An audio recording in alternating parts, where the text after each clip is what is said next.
不幸殉职的这位上尉的飞官，伊所驾驶的 F-51的战机，是每一个战斗机的飞行员必修的学分，都要通过这关才会当来进阶。也毋过 F-51已经服役超过40年了，发动机嘛已经来停产。过去嘛捌发生弄山的意外，2003年就有一个人受伤，2011年嘛伫花莲来弄山，有3个人殉职。目前空军司令部来宣布 ，F-5型机的部队全面停飞检修。资深的飞行员嘛来呼吁，要赶紧互新式的高教机来接替这种 F-51的战机。所有现场的与会来宾致上最崇高的敬意。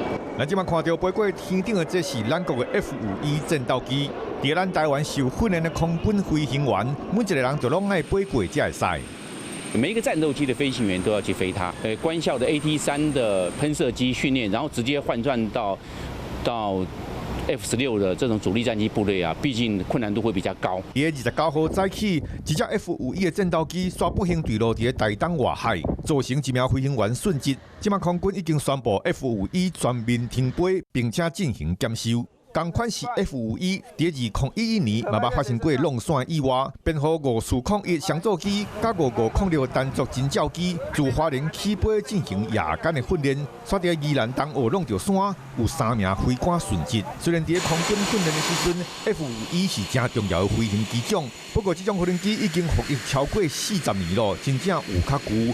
资深的飞行员往那提出呼吁，就要赶紧换新。你再怎么翻修，它飞机的发动机还是旧的。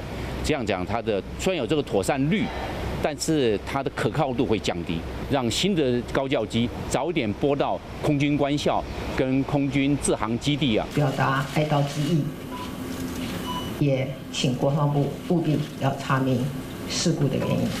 总统蔡英文伫个任内大力推动高教机用型号，这都要看伫当时才会当上路，直接取代 F-51。